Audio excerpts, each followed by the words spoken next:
C'è un movimento senza capi né padroni, puoi trovarlo sotto la voce non associazioni, una rete di persone in connessione diretta. Siamo il popolo del web in diretta con le web. Mozione presentata dal consigliere Manes Cristina avente ad oggetto Stop TTIP, partenariato transatlantico su commercio e investimenti.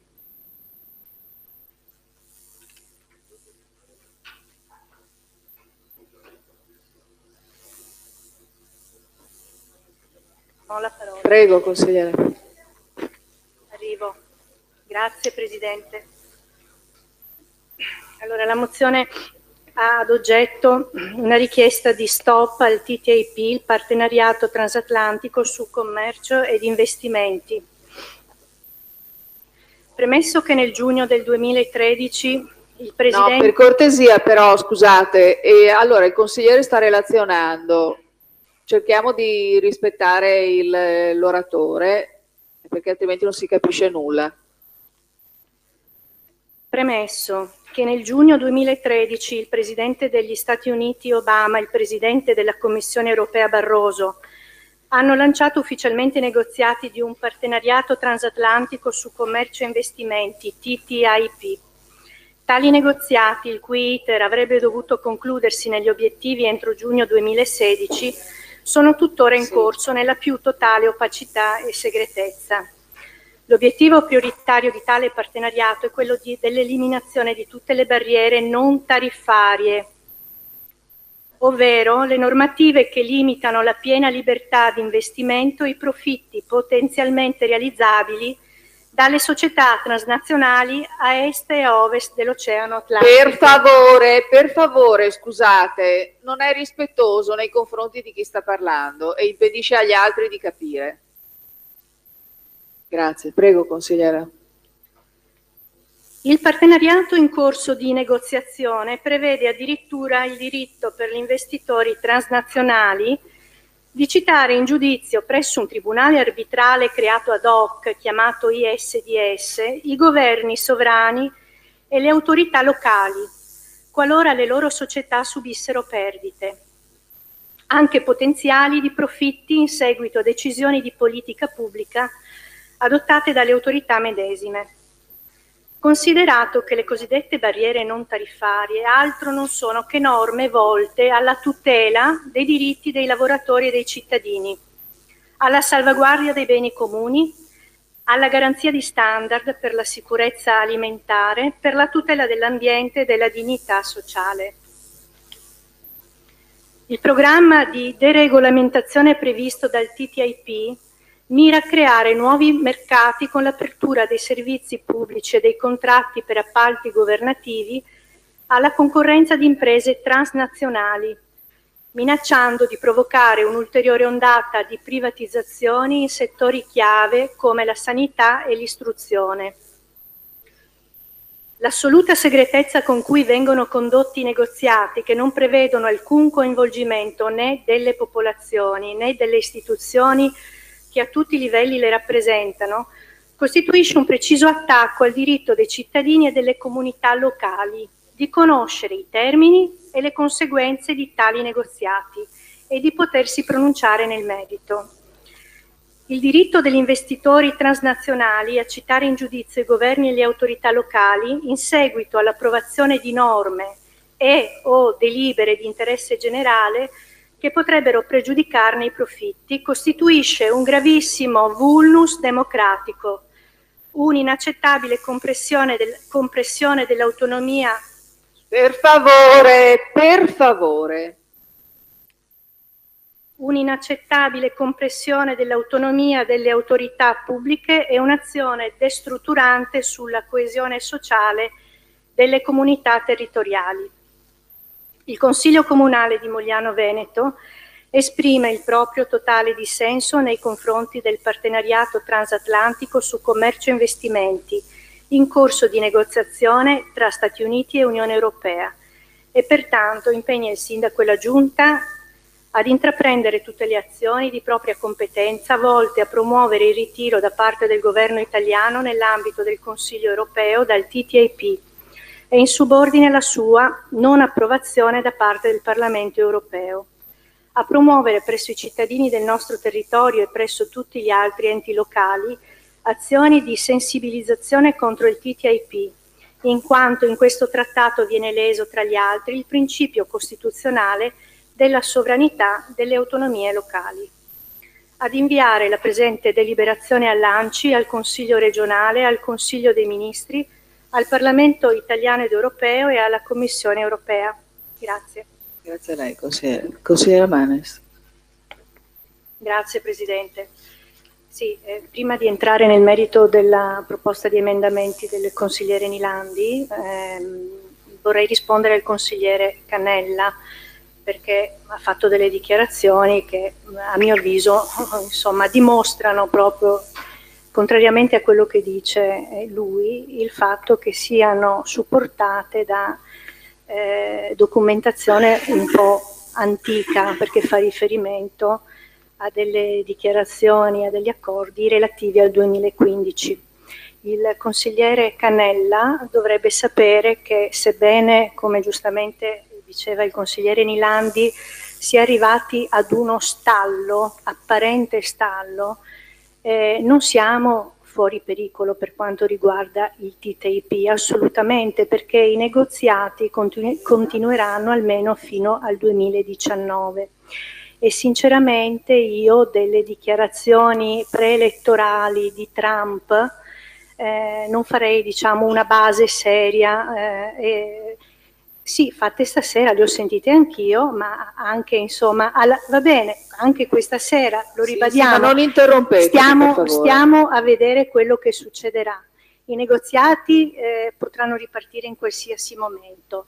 E questa paura che noi abbiamo è dimostrata anche dal fatto che proprio il 12 gennaio di questo nuovo anno, per quanto riguarda il CETA, che è l'omologo diciamo, trattato che riguarda il Canada con gli Stati dell'Unione Europea, la Commissione ENVI del Parlamento ha espresso il proprio parere non vincolante a favore della sua approvazione, quindi dell'accordo economico e commerciale chiamato CETA tra l'Unione Europea e i suoi Stati membri da un lato e il Canada dall'altro. Quindi, come vedete, il pericolo esiste tutto, nonostante appunto Francia e Germania nelle ultime dichiarazioni si siano sfilate un pochettino dal trattato, i negoziati potrebbero riprendere in qualsiasi momento. I problemi sono molteplici, non solo quelli relativi ai posti di lavoro a cui faceva riferimento, seppur molto importanti, il consigliere Cannella. In ballo c'è anche la salute dei cittadini, l'ambiente, l'istruzione per esempio e tante altre cose. Tra l'altro è una mozione assolutamente trasversale e di buon senso. Le regioni che hanno approvato questa mozione sono Abruzzo, Lombardia, Puglia, Toscana, Trentino Alto Adige e Val d'Aosta. Le città che hanno approvato la mozione Stop TTIP sono Aiello del Friuli, Ancona, Andrano, Arcevia, Ascoli Piceno, Bagnaria, Arsa, Bagnolo, Bassano del Grappa, Bollate, Bolzano, Bovino, Brindisi, Bruino, Buttigliera Alta, Cagliari, Caneva, Cardano nel Campo, Carlantino, Casole d'Elsa, Castiglion della Pescaia, Cavriglia, Cercivento, Chieri, Cinquefrondi, Città Sant'Angelo, Civitavecchia, Collegno, Cologno Monzese, Colosimi, Copertino, Corato, Corciano, Cossato, Cumiana, Cuneo, Cupramontana, Empoli, Fabriano, Faenza, Falconara, Ferrara, Fiumicello, Forlì, Formigine, Gaiola, Gavorrano, Gradisca d'Isonzo, Gravellona, Toce, Grottaferrata, Grottammare, Guagnano, Gualdo, Iesi, Lamezia Terme, Lecce, Lecco, Ligosullo, Livorno, no, non Lucca, interrompete, Martano, per cortesia. Massa, Melpignano, Merano, Maretto di Tomba, Milano, Mira, Modena, Moggio, Udinese, Montemarciano, Monteporzio, Montesilvano, Monza, Morbegno, Muggia, Muzzana del Trugnano, Nichelino, Oderzo, Orbassano, Ortanuova, Orvieto, Ostra, Pescantina, Pescara, Pieve di Cadore, Ponsacco, Pontassieve, Porto Sant'Elpidio, Potenza, Recanati, Rescaldina, Riccione, Rivalta, Salve, San Benedetto del Tronto, San Giorgio di Nogaro, Santo Stefano di Cadore e Santo Stefano di Rogliano, Signa, Sondrio, Tramonti di Sotto, Tricase, Trieste, Ventimiglia, Vicenza, Volpedo, Volterra e 2 municipi della capitale che hanno approvato la mozione, il municipio 1 di Roma, il 3 e il 12°. Allora, con il TTIP 47.000 imprese americane avrebbero diritto di far causa ai nostri governi per i motivi più disparati. Facciamo qualche esempio. Vattenfall contro la Germania, multinazionale dell'energia, fa causa per la chiusura delle centrali nucleari e chiede 6 miliardi di euro e chiede 15 miliardi di dollari. Philips Morris, forse la più conosciuta, contro l'Australia, la multinazionale americana fa causa contro il packaging delle sigarette usando la sua filiale in Singapore. Chi sostiene il TTIP ne difende i grandi benefici in termini di crescita e occupazione, tuttavia nel breve e medio periodo, secondo uno studio commissionato dalla Commissione, 1.300.000 persone perderanno il lavoro. Come in altri accordi di libero scambio, il lavoro si sposta dove produrre costa meno. Altri studi indipendenti prevedono la perdita di un reddito tra i 3 e i 5.000 euro per anno per lavoratore. Proseguo, la prima vittima del TTIP, come si diceva prima, sarà la salute dei cittadini, perché il TTIP porterà a un livellamento verso il basso delle norme. Negli Stati Uniti ogni anno almeno 48 milioni di persone si ammalano a seguito di intossicazioni alimentari, in pratica un cittadino ogni 6, contro 70.000 in Europa. 90 morti all'anno in Europa per intossicazione alimentare contro 3.000 in USA. Il 70% di tutti gli antibiotici distribuiti negli Stati Uniti è usato negli allevamenti. Negli Stati Uniti è legale l'utilizzo della rattopamina, mentre l'uso e l'importazione di animali trattati con essa sono vietati in 156 paesi. Cosmetici. In Europa sono vietate 1.372 sostanze, negli Stati Uniti solo 11. In America sono tollerate nei cosmetici sostanze come il piombo, l'amianto e il petrolio. Sostanze chimiche. Circa 143.000 sono registrate e monitorate dal regolamento europeo REACH. In America non esiste un regolamento simile. Parliamo di OGM. Negli Stati Uniti attualmente fino al 93% del mais è OGM, il 94% della soia e il 96% del cotone.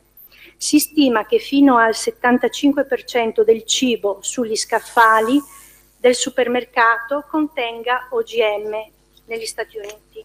Il TTIP contiene molti privilegi per le multinazionali che potranno attaccare le normative a protezione dell'ambiente tramite la clausola ISDS che, caro Cannella, non si è informato esiste.